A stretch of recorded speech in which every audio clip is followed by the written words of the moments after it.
Now that I've taught you guys a little something about ABV and the difference between bourbon, rye, and scotch, now I think it's time to teach you guys what not to say to a whiskey enthusiast. There's quite a few of them, and you won't believe what some of those things are. So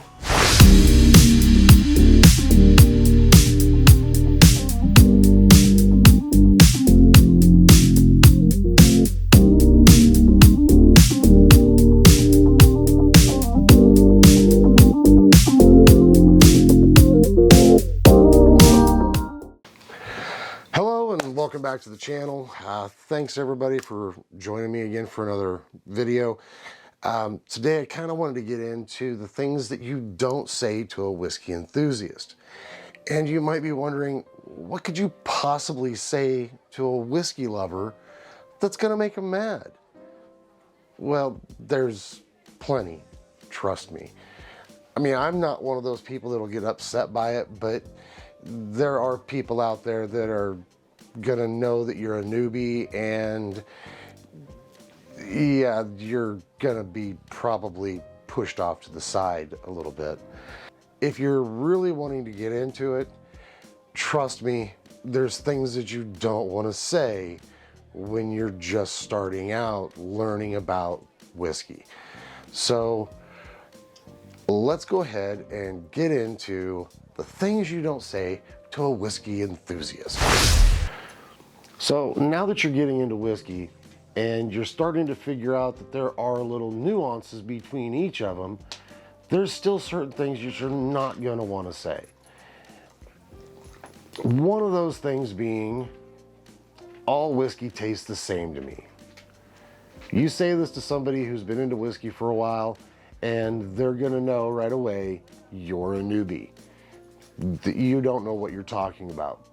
Because in some ways you really don't.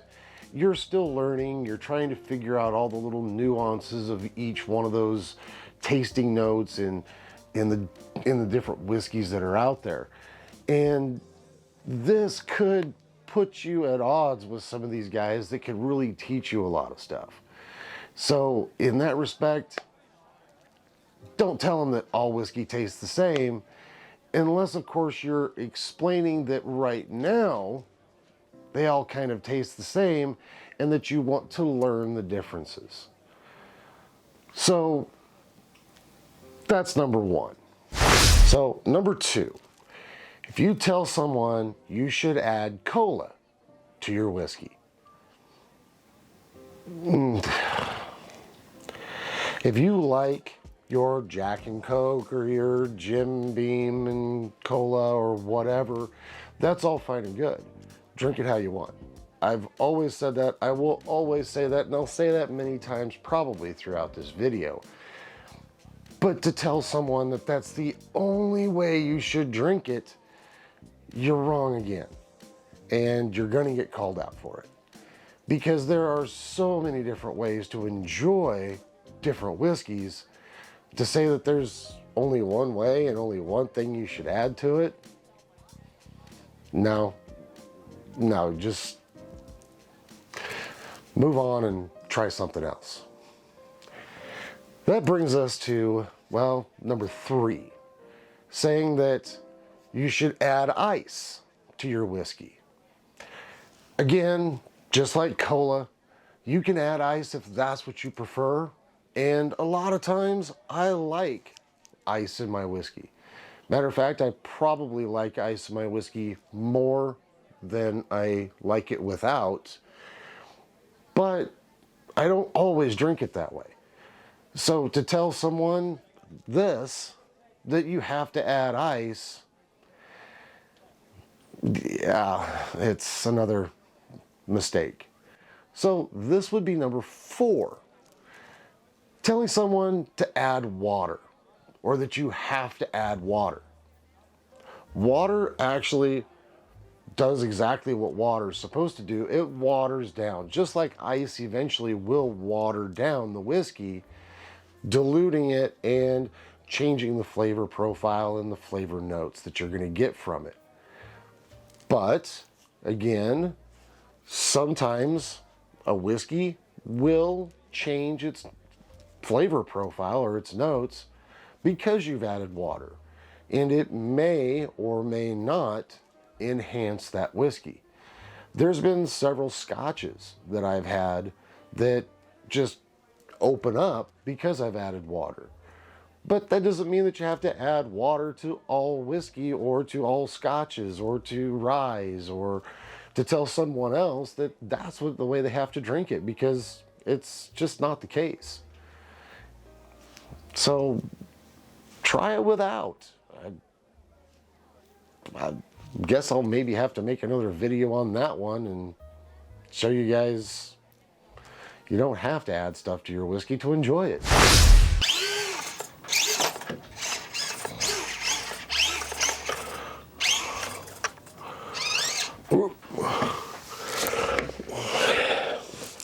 That brings us to number 5. Telling someone that you only drink brand name whiskeys. And what do I mean by brand name whiskeys? Well, your Jack Daniels, your Jim Beam, Crown Royal, Jameson. Now, all of those are good, don't take me wrong, but if you're telling somebody that those are the only ones that you drink, you're not exploring your options, and you're gonna upset somebody who prefers something other than the old standards.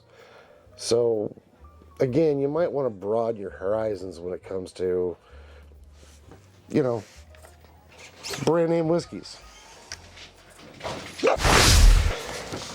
And now to kind of go along with that same sentiment is telling somebody that you only drink allocated whiskeys.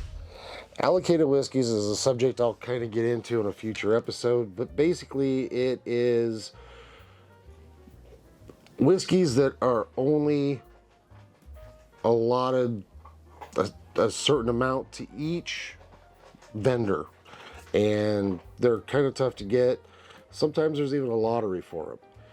So if you're saying that you drink only allocated whiskeys, well, you're kind of a prudish dick, and people aren't going to like that. So you might want to rethink if that's something that you've gotten into.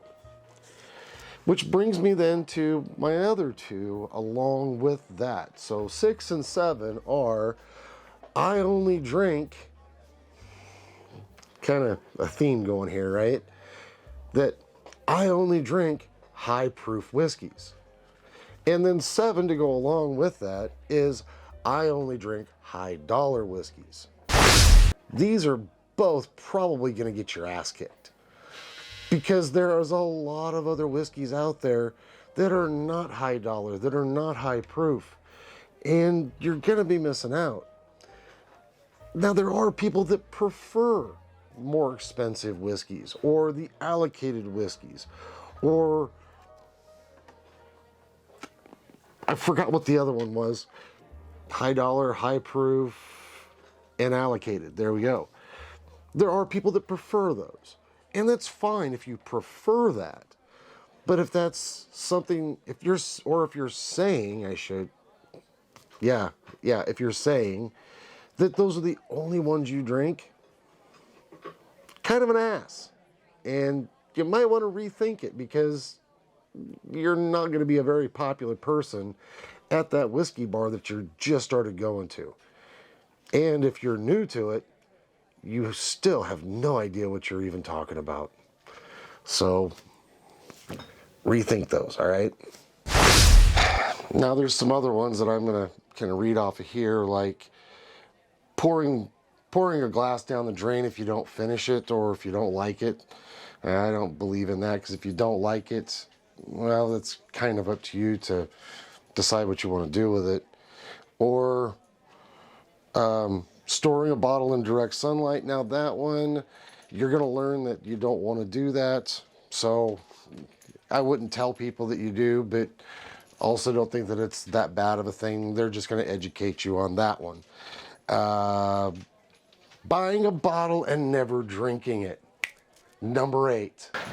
Now, this is one of my pet peeves, and it's probably one that, the only one that I will actually get upset with someone about, and not really upset, just kind of irritated.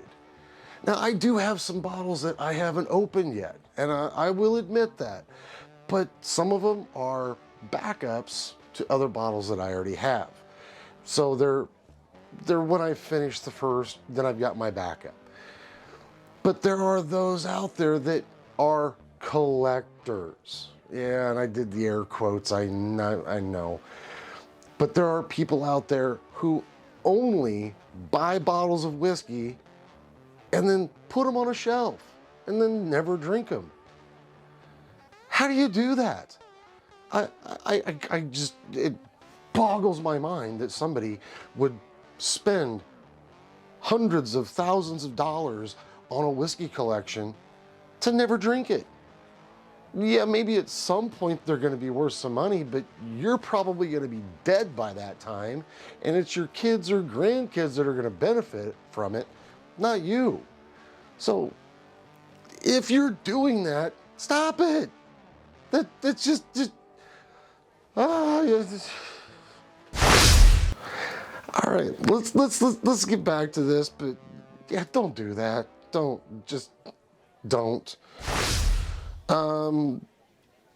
Pouring a whiskey into a cocktail before trying it. Well, this kind of leads to one of the other videos I had where I said you probably should taste it straight before you add ice or add it to a cocktail, just so you kind of get those flavor notes and understand a little bit more about that particular whiskey. Then you, if that's what you want to do to add it to a cocktail, by understanding and knowing those flavor notes, that's going to lead you down the path to find the right cocktail for that whiskey, or the right whiskey for that cocktail. Did I say that right? You know what I mean. And last but not least, don't ever say the word smooth. If you're drinking it and you say, oh, that's smooth, yeah, that's definitely a newbie. The truth is, whiskey's not smooth. It's rough. And there may be a whiskey that's smoother than another, but it's definitely not smooth. Oh, that one drives me nuts. So that brings me to the end of what you don't say to a whiskey enthusiast. Most of them are just really cringy to a whiskey enthusiast. Somebody who knows what whiskey's like and the differences between them, their tasting notes, and they're gonna know that you're new to it. And if you try to say that something's better than something else, they're gonna call you out on it. The best advice I've got for you is, one, drink it how you like it. The other piece of advice I can give to you is, don't ever tell somebody else how they should or shouldn't drink their whiskey. It's personal preference, and you're going to find what you like. Just don't push it onto somebody else, because they may have a little more experience than you, but mostly they're gonna have different tastes than you. So just take that for what it's worth and enjoy it, and let others enjoy theirs. So with that said, I want to thank you for joining me for another video. I hope you enjoyed this one. It was a little different, just a little more fun maybe. I may have gotten a little ramped up on this one on a couple of them, but you'll catch on as you go through your whiskey journey. So the other two videos that I talked about, I will link in the description below. The what's in the proof and tasting notes, and even a third video, which is the difference between bourbon, rye, and scotch. Because if you haven't seen those yet, you may want to go back and take a look at them, because they will be very helpful too. So again, thanks for joining me, and as always, Long ashes and full glasses to each and every one of you. I hope you have an excellent day, weekend, week, what have you. So we'll see you in the next one.